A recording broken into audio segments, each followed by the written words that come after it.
Hey there, listener. Welcome to the Deep Share Podcast. I'm your host, Andy Rouse, and for the last couple of decades, I've slowly been opening my eyes to a very different world than the one I grew up hearing about. And the more conversations I have with interesting people, the more mystifying this world becomes. So without further ado, let's get deep. We've got science to celebrate! Demons bliss now! After what, baby? Come on! There is rebellion in the wind. It will crush. Everything I've said is true, it's real. Dinosaur fossils? God put those here to test our faith. A damn lie, I saw them with my own eye! Did IQs just drop sharply while I was away? We did illusions, man! None of it is true! I'm not insane! This is mass madness, you maniacs! In God's name, you people are the real thing! We are the illusion!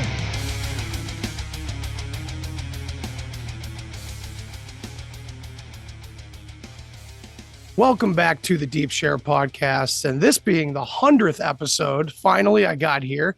I wanted to have someone special on, so this is the third conversation between myself and Mr. Freddy Silva. Freddy, great to see you, man. Thanks for being here. My pleasure. You're looking pretty good for 100. I know. It's the skincare, you know. Yeah, we call it fine Scotch where I come from. There you go. Yeah, exactly. So how you been? Oh, not too bad. Been sort of trying to do less traveling, and I end up doing more traveling.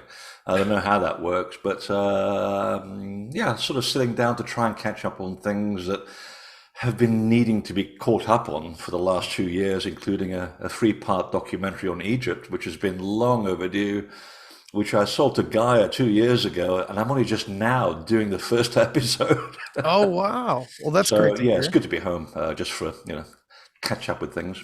Yeah, absolutely. You spend so much time in the field and traveling, talking to people, kind of taking in the information. It's good to finally kind of be able to sit back and kind of let it all coalesce for a change, you know? Exactly. And I figured after COVID, people would be taking their frustrations out on the world. So I found traveling the last year and a half been very frustrating and quite awful. I've seen the worst in human behavior.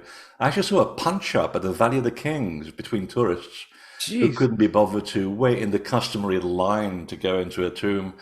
And, of course, someone's going to get upset that you're cutting in. I've never seen people get angry at sacred sites. It's kind of sad. But I figured it would be like that this year. So wherever the crowd goes, I go the opposite way. So it'd be nice to sit at home and catch up on projects.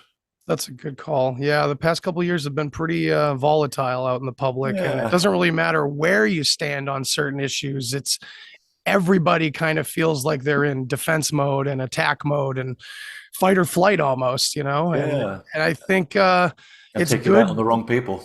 Absolutely. Yeah. And especially noticing that at sacred sites, that's really, I saw some video, I think it was down in the Yucatan or something, where some drunk woman just decided to climb the sacred steps of the pyramid or something like that.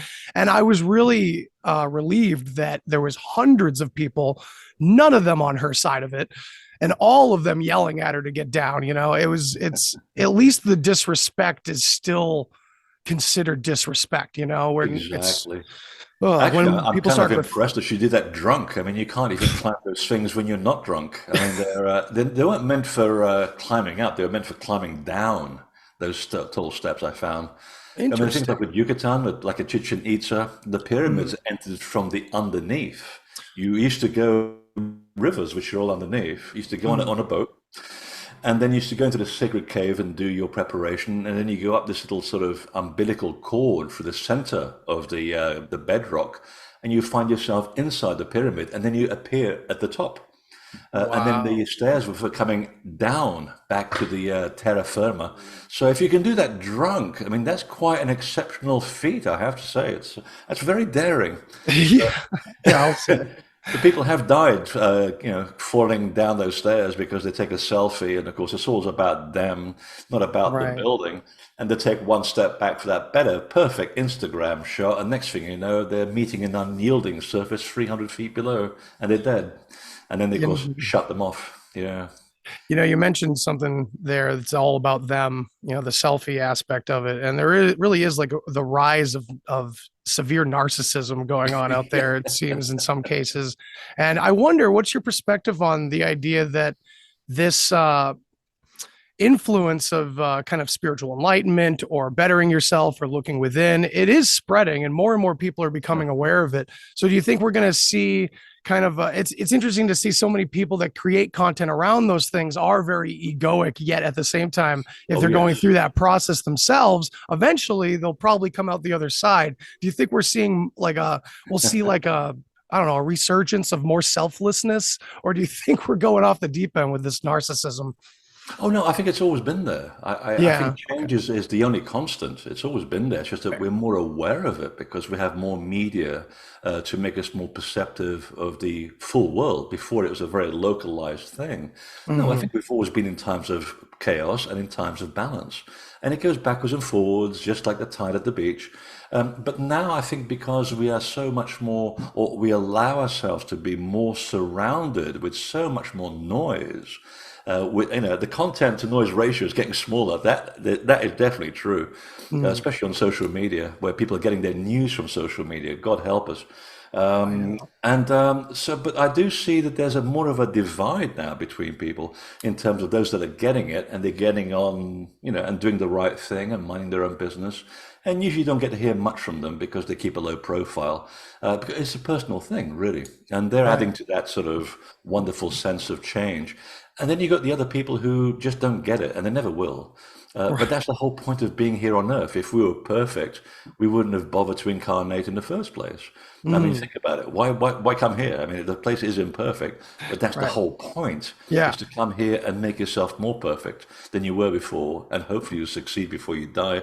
But also leave the place in a better state when you found it. And I think it's always going to be an experimental sandbox, planet Earth. It always will be like that. It wasn't meant to be improved. It was just meant to be a place where we come and try out things. And hopefully we do well as a result.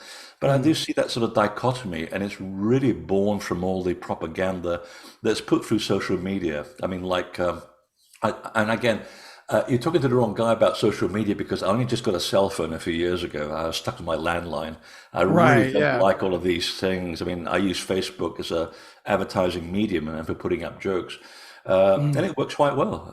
Sometimes I have to share something important and it works really well. But apart from that, I did observe quite dispassionately how there was a lot of talk about Facebook being the face of evil and people were leaving to go. They said, well, go to Telegram. Well, Telegram is where the Kremlin puts its propaganda. And then say, oh, no, you want to go to TikTok? Well, TikTok is where Beijing puts its propaganda. And it's all designed to put people in the West to fight each other on non-issues. And now, of course, we're at that point. And I have friends who get taken in by all of these, divisive elements, be it COVID or abortion or immigration. Things that we all lived with before, but it was never a personal issue. Right. But now it's become a divisive issue because of the influences in those social media aspects. And they're dividing us. And that's exactly what these political environments want the West to do, to fall apart by fighting against themselves. So that is the where we are right now. But again, I also see a lot of great good around the world when I travel, more often than not, even in places which we find very conservative by nature, like Ohio. I have people coming out of the woodwork, filling in entire halls. And I think, where did these people come from? I had to look up the town on Google to find out where it was. I'd never heard of this town. And they come out and they're all doing exactly what we're talking about. So there is good news back there, but it rarely makes the headlines because you just want to get on with your job and not attract too much attention sometimes and let people who are a bit more ungrounded fight it out amongst themselves. But it's human nature. I think we'll get over it. It's also the sign of the times that we're also anchoring and imitating what's going on with the weather, with the environment. I think all of these things are playing out as mirrors of each other. We're at that time of big, deep change. And as any physicist will say, whenever there's a lot of chaos, there's a potential jump to a new level of order. So if we're seeing a lot of chaos right now, it's actually quite encouraging, as long as nobody dies in the process. Good luck. But I mean, it means that there's a potential jump for a new understanding on the horizon. I think we're pretty close to hitting that critical mass in the next few years, but it will be tumultuous if we don't hit that critical mass soon. Yeah, and I know that you've talked often about cycles that nature goes through, that our solar system goes through, Yeah. possible fearful things that could, come to us in the future. And it's almost as if you take a step back and look at the human race or consciousness itself as some sort of decision-making being, it's like consciousness is gearing up almost to protect itself, as in like this jump to higher order is maybe essential in a way. If the cycles and the warnings from the past might be true, Yeah. perhaps it's an instinctual thing on like a very deep conscious level. I don't know. That's me Oh, I just think it flying is. up. No, I think you're right, and I think the one of the things that I pointed out was the reason why people used to build monuments with ridiculously large rocks, and when bricks would have done the job. And I Right. think they were obviously built to last. And I mean, we've forgotten through this cultural amnesia that we have that we have been through 13 near-end scenarios since the Great Flood, not just one, 13. And they're either solar flares, massive earthquakes, asteroids are always coming down as meteorites and destroying all kinds of things. So we've gone through this before. We've been through these stages before. And the one thing that I find, which is very reassuring in the indigenous people's traditions, is that they were so attached to nature and the observation of cycles and what's flying around the sky. I mean, like the Maya had calendars, 52 calendars tracking up to 140,000 years of time. I mean, if you're a farmer, you don't need that. Right. You can get by with the solar and the lunar calendar for a year. So obviously they're aware of what's coming in the cycle and our position within those cycles. And the idea was to be prepared. You can mitigate the effect of the cycle by using, consciousness and intent to lessen the impact, but they'll still be here. And of course, luck favors the prepared. So if you know that there's a sure meteorite going to hit your part of the country, you're going to hide in a cave or something, prepare, have food, have water. And people used to do that, and they survived and they moved on. And the idea was to A, control fear, and two, be connected to nature on all levels. So you understand the rhythm and you're part of the rhythm, and you're able to ride out these events much more stoically than other people, and not panic about it. Just accept the fact that you're part of a big machine and your place in it has a certain purpose. And I think that's one of the things that was also taught in the initiation schools, the same concept. Observation of nature, your contact with nature and a part of it, and the control of fear. And with those three things, armed with those three tools, you can't really go very wrong. Right. And this initiation school thing that I was just about to ask, do you think that these schools, which obviously pay homage and consider sacred a lot of these ancient ancestors of ours and what they wrote about, do you think that some of these societies throughout time have been aware of these cycles as well? I know you've pointed to them and talked about them extensively. Do you think this is new information for everybody, or do you think, other than those ancients, or do you think some of these schools have tried to carry on this knowledge, not necessarily in a way to like keep it from everybody, maybe, I don't know, but like just itself, just the maybe, sure, but like at the same time, it could just be our perception around it that turns it into conspiracy, right? I mean, like you said earlier, some people are just never going to get it, and I find that, like, I've talked to a couple Egyptologists who are very quote unquote alternative about history, or it's more like just a revealing of things not that weren't really popular before, instead of an alternative history necessarily. But a lot of them say the same thing. A lot of people aren't going to get it. They're going to be stuck in their old fears and this and that. And I wonder if you think that this is the mentality of these secret societies, and if that's a holy way to go about things. Like, well, most of the masses are just not going to get this. That's why we keep this secret. And Yeah, I'm too much there already, so I'll let you go. What was the first line? No. I mean, the reason why it was secret was actually very simple. And I mean, I asked the same question years ago. Mhm. And once you start doing a bit of deep research and making comparative observations, it actually comes down to a very simple concept. It was secret because a lot of this information is to do with the manipulation of energy and matter. The fact that we're all molecules and these molecules can affect other molecules because it's all based on electromagnetism. So my Mm. thoughts and my intent, properly directed, can actually influence events. And there have been experiments at Princeton that actually prove that you can actually alter, for example, the drum beat of a computer. And that's quite Right. astonishing using Yeah. the mind. So the idea was that you can't just give this to people who are going to abuse the information for their own nefarious purposes. And the way that they also taught things was by invitation. They would try out plays or songs full of metaphors and allegory. And most of the crowd would go, "Yeah, that's a great idea. I'll have another beer." Great. They get enjoyment out of it. You know, the story about a knight who goes chasing a woman in a burning tower. He has to rescue her from the tower, and then he Mm. marries her, and they live happily ever after. Yeah, on the first level, that's wonderful entertainment. But those people in the audience that are looking between the lines are going, wait a minute. Now, if I read that correctly, that sounds like a metaphor for this. And then someone in the crowd would say, well, would you like to know a little bit more? I said, absolutely. Mm. Well, give me a few months of your time, join our mystery school, and we'll teach you how this stuff came about. So it wasn't just about going out in the middle of a platform and saying, hey, I know the secrets of the universe. You'd Right. be stoned to death. Most people would think you're crazy. So the idea is you put it out there in a certain format. I mean, Star Wars is an obvious example in our era. It's all Oh, about yeah. the overcoming of fear and Mm. the succumbing of fear by Darth Vader, who eventually redeems himself at the very point of death. It's a story of Arthur and Jason and the Argonauts and Osiris retold again and again. So the idea was that you'd find out if these people who were coming into the mystery school had integrity, and then you could teach them about the real stuff, the real mechanics of how things work. And it used to take about 3 years Mm. to go through all the process. You really needed to have some spare time on your hands. And then you basically understand your ability as a co-creator to interact with the world around you. And that requires a lot of responsibility and integrity. And that's why it was a secret. It was to keep a sort of a check and balance on people who were going to be using it for not very good means. That's really interesting too, because from a more conspiratorial thinker's perspective, we do constantly yell it all at everyone who would possibly listen to us.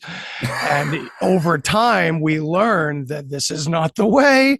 This doesn't work. Those who don't want to hear it are probably never going to hear it until they're ready or something Exactly. happens to them.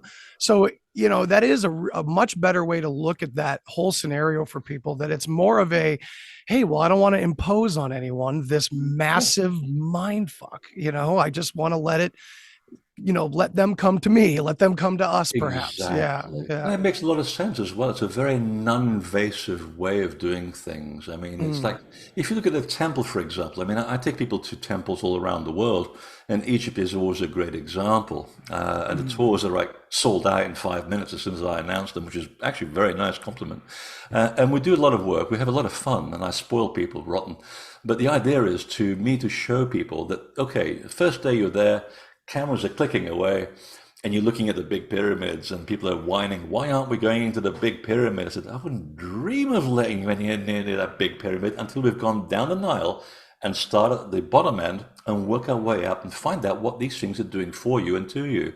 If you're looking at the big pyramid, you're not in the right place.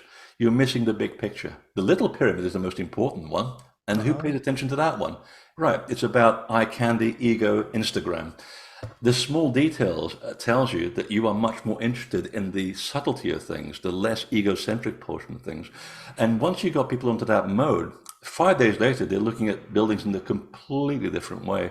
And then they're looking for details and information. And before you know it, by the 8th day, I'm hardly saying anything on tour. I let people walk in and they're figuring it out for themselves. They see their position within the temple. They're picking up information, visions, dreams, words. interesting meetings with surreptitious meetings with people, and suddenly they realize they're part of something bigger. And I said, yeah, the point is that the temple is there to remind you of who you are. It attracts your attention, and then you go in, you ask the right questions, and the answers are right in front of you, and they're usually within yourself as well. So they're like these mnemonic devices, and that's pretty much the same for the mysteries teachings as well.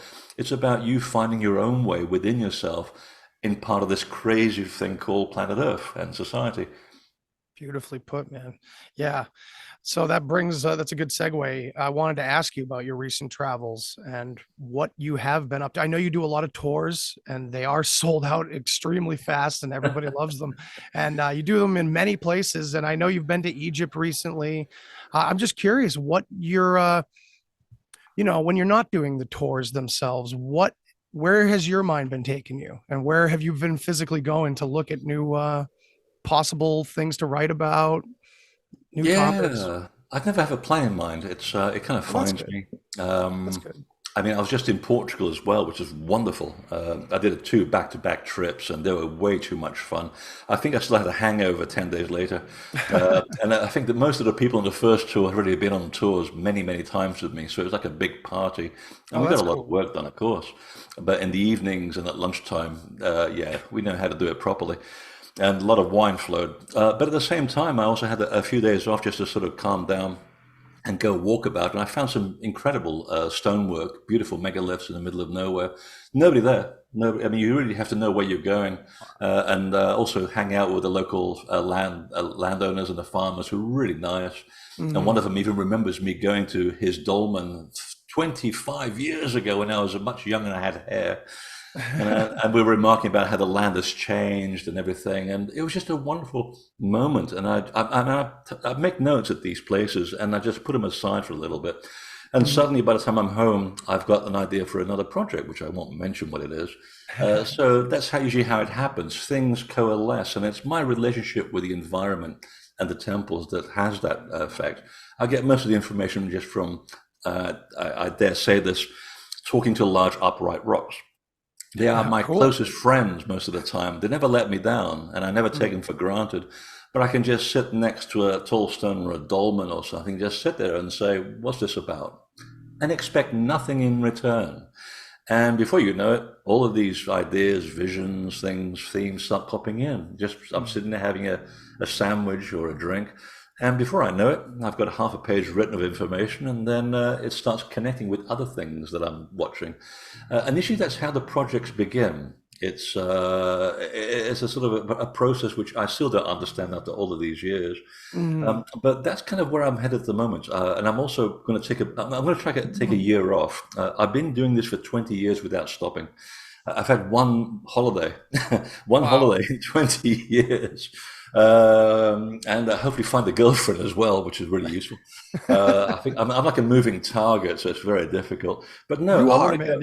Yeah, I want to go and try places like Iceland and go back to Sardinia, Brittany as well. I need to go back to Brittany and do some work there, and go walk about without an agenda or just a mild agenda and see what pops up. Right, because sometimes, and I think you brought it up earlier, I think you get lost within yourself, and the ego gets a little bit inflated once you start getting all this adoration. And luckily, I've had good teachers to remind me of the signs when you realize you've lost the plot, and it's been very good advice. But it's good to come back down to earth a little bit. Yeah, and just put your feet on the ground, just be a normal person walking around and just asking questions. And as soon as you do that, new things pop out of the woodwork. There are people, for example, I was just coming out of a restaurant in Portugal, middle of nowhere, in this very agricultural little place. And she had 4 massive Labradors, which is in that heat is quite something. So, of course, everybody's playing with the dogs. And we just started chatting about megaliths. She says, oh, I've got some very interesting things on my property, and not many people know about them, not even the archaeologists. Are you coming back? I said, well, I'll probably be back here next year. Well, you just ask for the lady with the 4 dogs, and they'll know who I am and where I live, and I'll go and show you. We'll go walk about on the property. And there you are. Now you're onto something else. And then Right. you'll meet someone whose grandfather has the history and the folklore of the area. Now you're adding onto that story. And before you realize it, you've got a whole project on your hands. My last book on Scotland was exactly like that. I was just curious about where the Scotland megalithic culture came from. I had no idea it would end in Sardinia. It would have me learning Armenian and understanding migration patterns in 6000 BC from Armenian all the way through France, all the way to Ireland and Scotland. And that's how they came together, which basically revolutionizes the whole way that we thought about the megaliths in Britain. They didn't come from the south, they came from the north and came southwards. That was a big revelation. So everything that you see in Scotland and Ireland is much older than what is in England. And also Wales as well, the whole Welsh culture being of Armenian origin, including the name of the country itself. It's a county that still exists in Armenia today. And again, you can't just make this stuff up. You just follow these little trails of connections and things, and before you know it, you're in a completely different planet. So that's why I like what I do. It's you never know what to expect, and you don't expect anything, and great things happen. Yeah, absolutely. Let it all find you. And while you've definitely found a lot in Scotland and connecting all that, we talked a lot about that the last time we spoke. I even called the episode "They Came from the North" because that was the thread I was on already anyway. And the last chapter of your book really thrilled me because it was connecting to a lot of other areas of not only anthropology, but also folklore and mythology and what it suggests about. And I tend to, call me crazy, but I tend to look at that folklore and those oral stories, partially from your inspiration as, I take it a lot more serious than academia tells us to. I'm curious, is that making any progress? Like I've always noticed and we've talked about how a lot more people are more interested in their own internal whatever you want to call it, their spirituality, their connection to themselves. When it comes to history, where I'm completely obsessed, do you see anything changing at all when it comes to mainstream legacy history, like academia? Is anyone budging on anything? Or is that kind of a realm that's always going to be just called revisionist and alternative and pseudoscientific? Or is there any leeway being made in that category in your eyes? Some people you can't help. Right. Actually, no, you do. Oddly enough, if you get these people off the record and the cameras aren't in front of them, a lot of them do have very different opinions on what's really going on. It's just that they're not allowed to for their own benefit because they'll be ostracized. They'll never publish. They'll be kicked out of their university posts. They have to follow the same boat of thought. Otherwise, it's like a mafia. Now, literally, it's like an organized crime syndicate without the fact they don't kill people. They just basically kill them with words online and destroy their careers. It's a very vicious group of people I've come to find, very nasty. And I had no idea. I thought they were all very well comported because they went to university, but they're not. They're vicious. And some of the attacks on me and Graham Hancock, for example, he gets the lion's share of all of that. All we're trying to point out is, well, what you're presenting is an opinion based on educated guess. That's all it is. And we're doing exactly the same thing. The difference is, as independents, we have the right to push the boat out a little bit further. We can talk to geologists, we can talk to climatologists, people who do DNA research, migration patterns. We take in everything. You guys are looking here. Okay, you don't want to talk to the climatologist, but climate tells you what was going on as a remark of how they built this and what led them to build this in the area in which they built it. The archaeoastronomy angle, for example, when if you follow the folklore and the traditions of wisdom keeping, your temple is always consecrated at a specific time when there's a certain astral object in the sky. Once you understand the folklore, that it's a record-keeping method, you can tie the folklore to the actual temple, do the astronomical alignment, and that gives you a very precise date when it was constructed. Well, that's what we do. We look for a much bigger pot to fish from. And we're able to come up with much more rounded ideas, even though at the end of the day, there's still hypotheses, because it's very hard to prove this stuff. I mean, let's face it. I mean, unless the only people who knew the truth were the people who built this. Okay. Even if it was built yesterday, the only people who built, let's say, the Chrysler building in New York are the architects. And unless you get into their head and you talk to them, you won't know. You're guessing, you're second guessing. Well, we do that too. But we hope by drawing from a bigger pool of information, we can be closer to the truth. And that's what separates us from all these other, to quote the late John Anthony West, quackademics. And they can't stand it. But I do see that once in a while, if you get them off camera, a lot of them are much more in our camp. And I have observed recently that there was a couple of articles in Live Science where they actually start talking about the astronomical alignment of temples. You know, and so wait a minute, didn't we come up with that 100 years ago? Right. And wasn't that all just mumbo jumbo? Woo woo. Yeah. Right? Once they're watching what we're doing, and until they can learn, and one of their kind writes a paper that's peer reviewed, and then they get the credit, then they can talk about it and they'll take credit. For example, I'll give you a really, really great one. One of my closest friends is a natural psychic. I mean, this is a woman whose ability runs through her family to the point where she actually works with the police to solve crimes with a very, very high level of accuracy, by the way. And she's a normal person. You wouldn't know that this woman has an incredible ability. She's also an amateur archaeologist. And she would sometimes suggest to the people in England, well, why don't you dig over there? And you'll find if you do some, results and tests and things, you might find that the post holes around Stonehenge are much older than you think. They may go back to about 8,000 BC. So they'll say, okay, crazy lady, bye-bye. Okay, let's go and check the post holes and do some DNA and some carbon-14. Well, it took them 25 years to do the carbon-14 on those post holes around Stonehenge, and guess what? 8,000 BC exactly. And that's when the alignments start taking place in their original form. So we do sort of draw from that sort of thing, but until they learn to do it by themselves and then they take credit, but they'll never give us credit. It's a political thing, and it's kind of a game. It's a childish game, and hopefully they'll see the light. But at the moment, it's not likely. Well, and of course, this is a place where a lot of people do jump to conspiracies, and I have definitely in the past as well, and I still do sometimes. But at the same time, I learned this story about these monkeys that were put into a cage, and there was a piece of food put in the corner, and they had to climb up and get it. But every time they went for it, they were sprayed with a hose. So eventually they start switching out monkeys, but this process has been continuing where, like, if a monkey jumps up to grab the food, even the other ones will tackle it and won't let it get the food because it knows they're all going to get sprayed.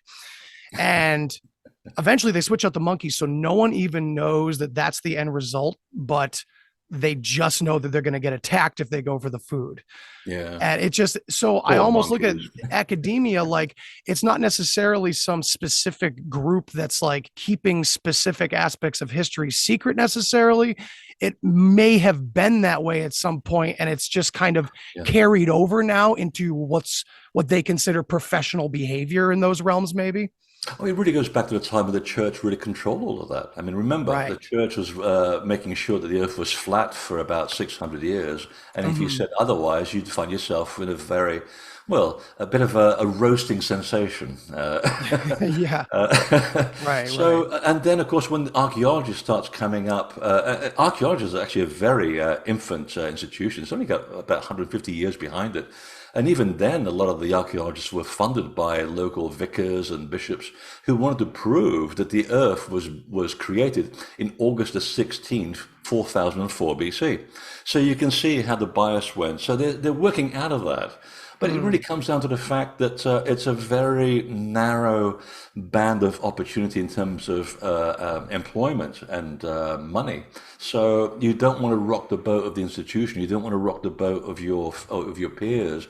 It really comes down to that. There's no real conspiracy apart from the fact that once you stake your reputation on having written a peer-reviewed paper that everybody agrees with, whether it's right or wrong, then you don't really want anyone to rattle that ivory tower. And we are rattling that ivory tower because we'll say, that's a great story, but wait a minute, there's a couple of cracks in the foundation that we found, and they can't handle that. Well, any good theory should stand up to good scrutiny, and the idea is to keep the hypothesis fluid.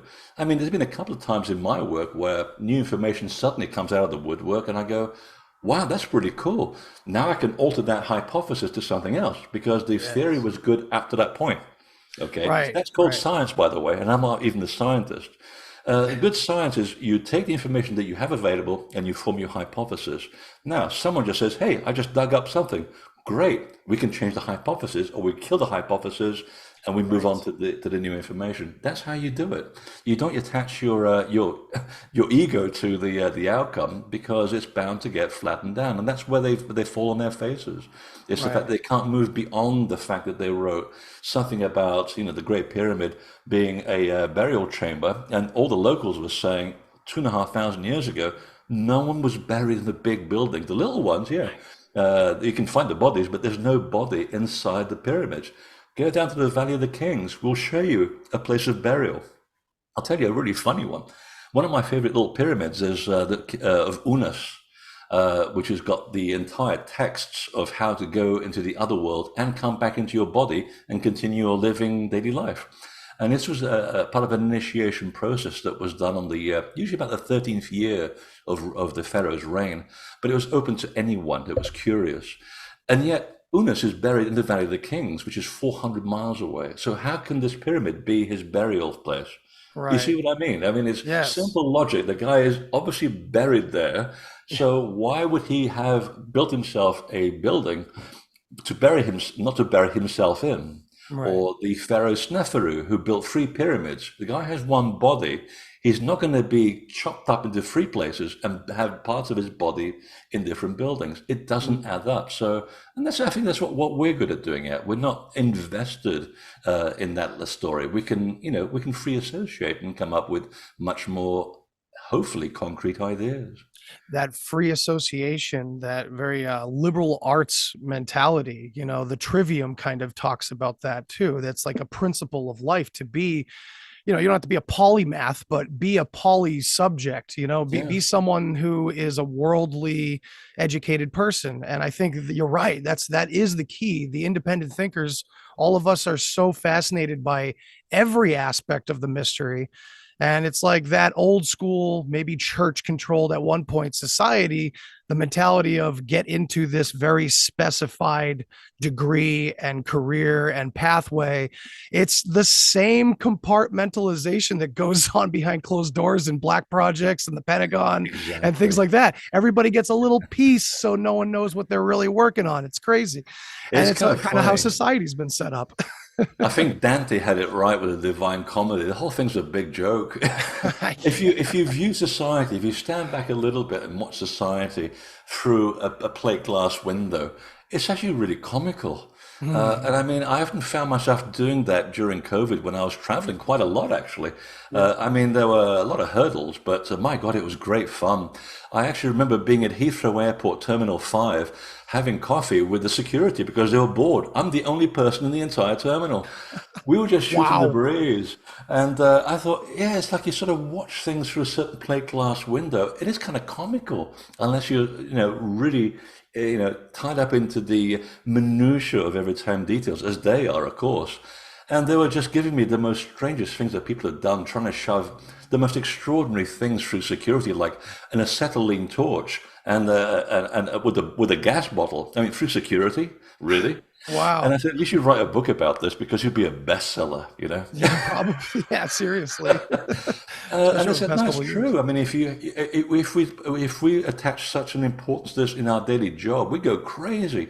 Sometimes you have to just step back a little bit and pretend that you're watching yourself interacting in the real world, but you're not in your body, and you're going, this is really quite insane. And then actually, life becomes very tolerable and kind of fun. Right. Because, it doesn't mean that you don't take responsibility for what you're doing. I mean, we are here, you have to engage. But at the same time, it does give you that sort of distance.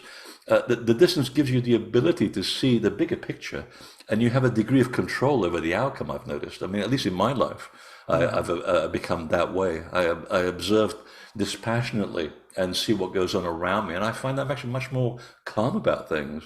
I don't know why. Maybe I'm a robot or something. I don't know. But I do Well, find that it's, life becomes much more entertaining when you mm, just take a step back for a little bit and don't be so emotionally engaged with it. I mean, that's Maybe that's good advice. I don't know. I think it is, and I think it's not is not even just your advice, it's the advice of sages throughout the ages, right? I mean, this idea of transformation, this idea of a glimpse to the other world, Mm. this idea of well, quote unquote enlightenment, which for me has meant more grounding than flying away or Yeah. ascending. It's more about grounding to me. But all of these things kind of re-equip us with this kind of very baseline knowledge about the world, it seems. And I'd love to hear more about your talks on this transformation through building temples on your own property and things like that. I know I wanted to get into it with you last time, and I don't think we had time for it. And I was just curious about that, and in connection with what you show people in these temple tours too, that you can have this in your own life in a very easy way. Yeah, I mean, I'm a very practical person when it comes down to it, and I can talk about all the spiritual stuff until the cows come home, and it's great. But at the end of the day, I was thinking, well, wouldn't it be great if you could rebuild these temples, a Stonehenge or a pyramid, in your living room or in your garden, and suddenly I realized I had the information, in my possession. I've just been observing it for years. And I finally watched every temple that I was going to, and I realized they can be literally stripped down to 7 essential ingredients. And once you understand what they are, they're really simple. It's just it takes you 15 years to work it out.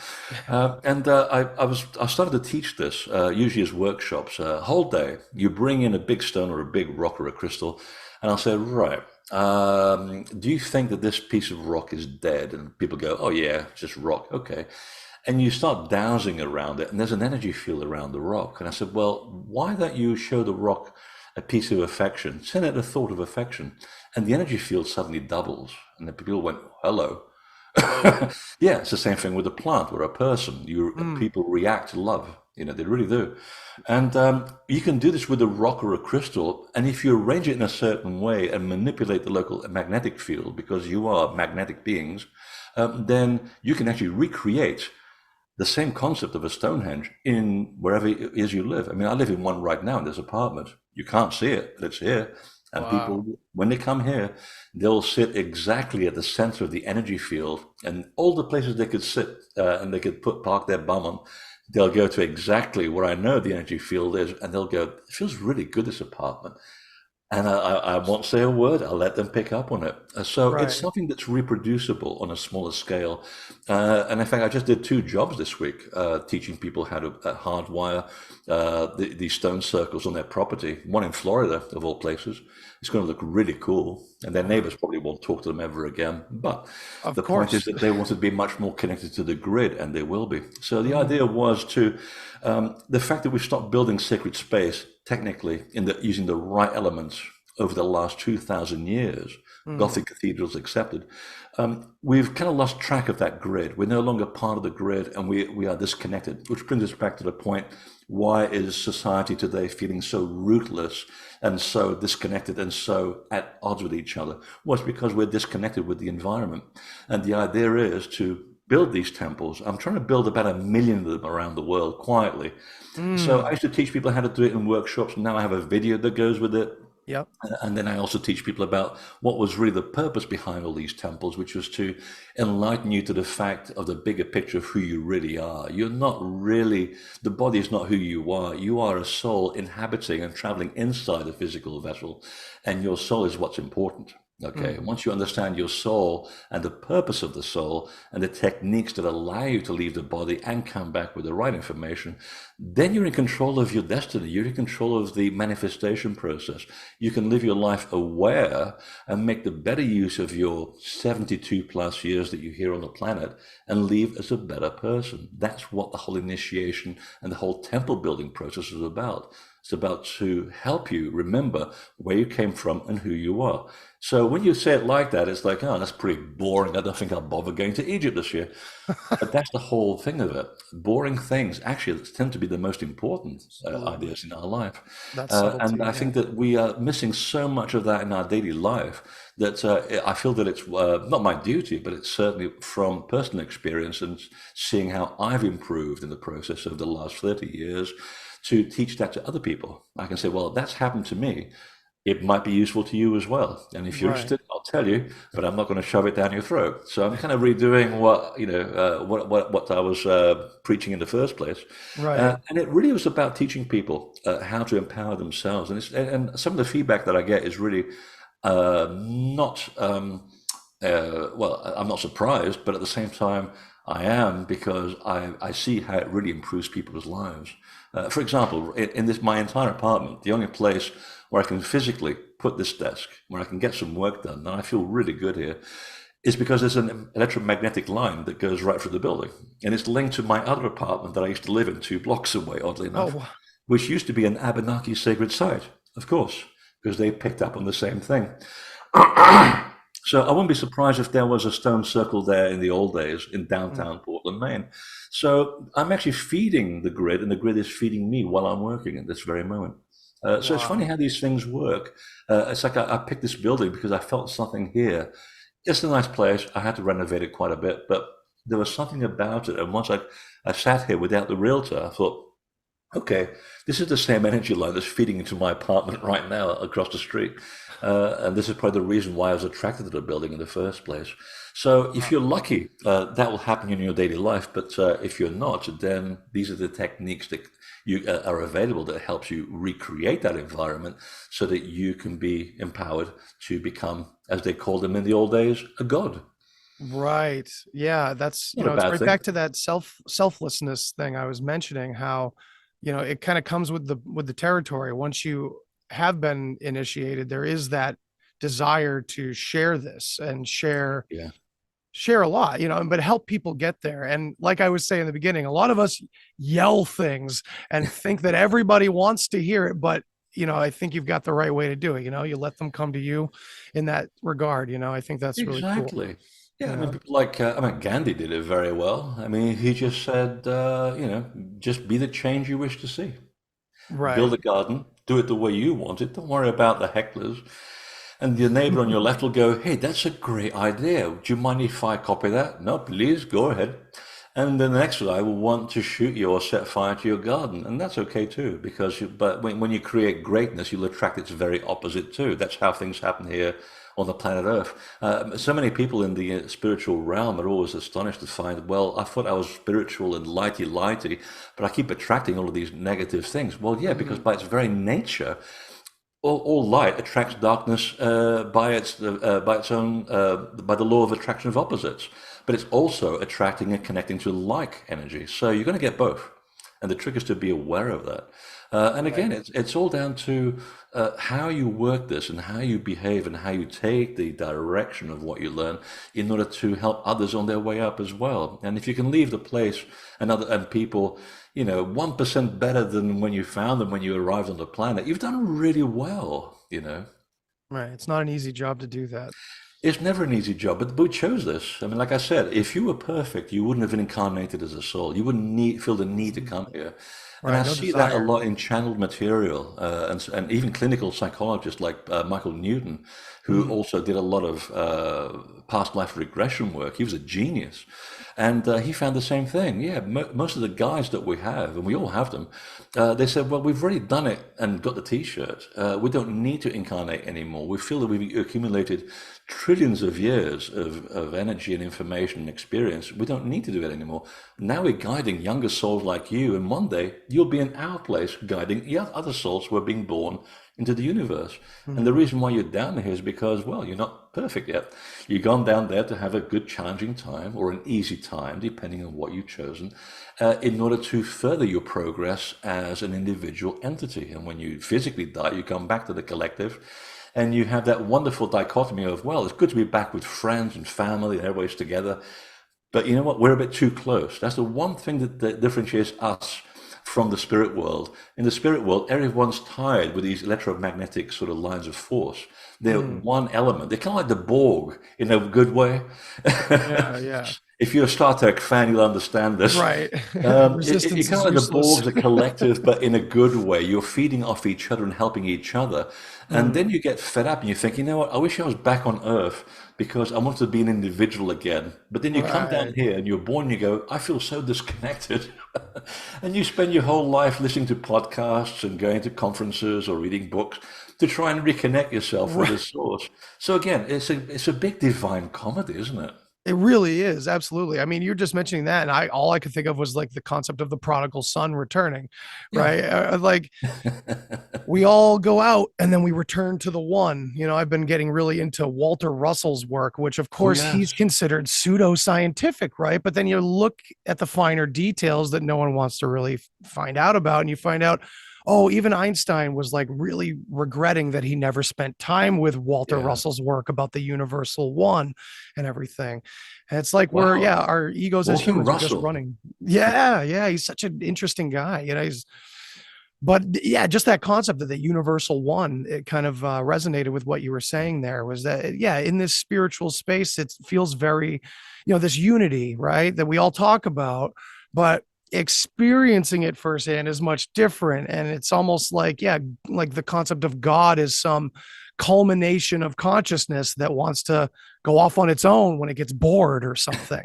A friend and I talk about that a lot, that godhood, the idea of that everlasting eternity of everything. And it's like, oh, okay, enough of that. Drop me back into human drama or something along those lines. It seems like a natural process of some sort. Paradoxically, is part of the same drama as the creator. You know, right. I mean, the way I've come to understand it, the more I listen to indigenous people and all of their wisdom, that, in case of the Aboriginal people in Australia, it goes back a million years. Yeah, I mean, they remember things that fell out of the sky a million years ago. That's incredible. Yeah. And they're saying, you know what? Here's the funny thing: God is not, as you white people take it. It's like some guy sitting on a throne with a big beard dispensing bad news. Let's face it, God is always dispensing bad news in the Bible. And by the way, Yahweh is the Bedouin god of war for anybody who follows Yahweh and Jehovah and all of that. Not a good way. Your religion is not going to end in a good place if the head of your religion is the god of war. Right. I was going to put that out there. And I said, well, no, God was really a force of nature. It's the element that resides in everything. So a water has a god, a plant has a god, a cell phone has a god, a light bulb has a god. If you understand how the light bulb works in and out and how to manifest that and work with it and alter that energy, you become as the god of the bulb. That's all it is. So essentially, you have this creative being at the center of everything that we probably will never know what it is. And then it expresses itself in billions of ways, and we're part of that expression. So we're actually communicating our experience back to the source, which is us. Yes. The source, again, has this paradoxical relationship with itself. I created everything because I know everything, but paradoxically, I need to discover myself because I don't know what I've created. So it sends us out to find out through us what it's created. And at that point, your head starts hurting. It's unreal. I love how you put that, though. It's a feedback loop in a way. It really is. For listeners out there, read Douglas Hofstadter's I Am a Strange Loop, because that book made me put everything metaphysical down for like 8 years. I was like, I need some fiction right now. My brain's about to explode. Yeah.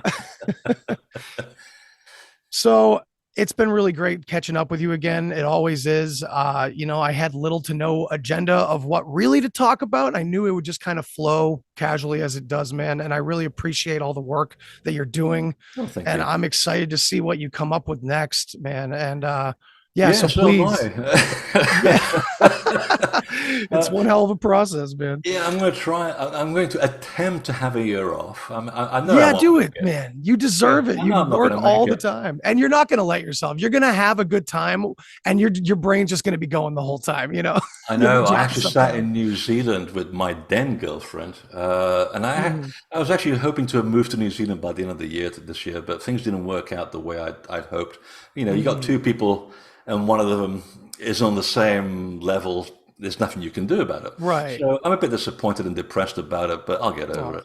But I did take 1 year off in New Zealand, and I actually managed for 4 weeks not to try and think of anything. And of course, that didn't work out too well. I actually had to spend a few days examining one of the oldest sacred sites on Earth, which I didn't even know existed down there, and ended up writing a whole book around it. So it just shows, but I will make an attempt to behave myself. And like I said, if I can put this 3-part series on Egypt down by September and put it up on Vimeo and Gaia, I'll be very happy because it's a long way overdue. It's been building up for a long, long time. So that'll be my next big thing. Yeah, I'm very excited when that drops. That'll be great. That'll be excellent. And then also on July 15th, you have an event going on too. Is that correct? Oh, yes. Is it the 15th? God, I think it's July 15th. I could double check your the site. God. But that's about the transformation and the other world, right? Yeah, I'm going to go back to West Virginia, which I actually find to be a very interesting part of the country. A lot of talks of giants and giant mounds. Hardly anyone's buried in these places, of course. The Mammoth Caves are right there Alawani. too. Yeah. Eh? Go ahead. Yeah. Exactly. There's a lot of the old Alawani that were lived there, very tall, 8-foot tall giant people, humanoids who came from a sinking island in the middle of the Atlantic during a global flood. And the Cherokee picked up on this story when they moved across America, and they said, yeah, we could have bumped into them by the time we got to Appalachia, and they were once part of an incredible race of people, master astronomers and navigators, and they couldn't breed with humans. They had to interbreed, and they just turned to alcohol and killing each other, and they'd lost hope. They had lost hope. They knew they were going to die. So we inherited all of their traditions into ours so that we could maintain their story. And we named the river after them, called the Allegheny. And I thought, why don't we teach this at school in America? It's wonderful. Right. Religion has nothing to do with it or creationism or anything. This is part of our history here. And it's indigenous tradition, people who were here before us. And it's good to hear from their point of view what was happening. So, yeah, so I'll be going to West Virginia and not talking about that, but I'll be talking about something that I wrote earlier in The Last Art of Resurrection. Go back to the concept of initiation and why some buildings are different from the others and what was going on in these caves and these boxes, which I won't call sarcophagi, and why the process would take 3 years to learn these secrets and why it was such a dangerous thing to do. I mean, you had an induced near-death experience in order to experience yourself. That's quite something. And people like Pythagoras did it 5 times. You couldn't get enough of this. The fact that they'll say, are you sure you want to go into the box? Yes, you've done this a couple of times. You know how dangerous it is. Yep, give it to me. And like the Leonardo da Vinci, he said, yeah, it helped me shape my metaphysical doctrine, understanding who I am as a soul, going literally being in the other world. And he didn't take a drug, you take a poison. Big difference. So you have an induced near-death experience. You leave for about 3 days. You come back into the body and you go, that was interesting. And you remember everything. So I can see the draw of this, that the fact that it helped you become a much more conscious being. Now, Isaac Newton hinted that he had also gone through the same process.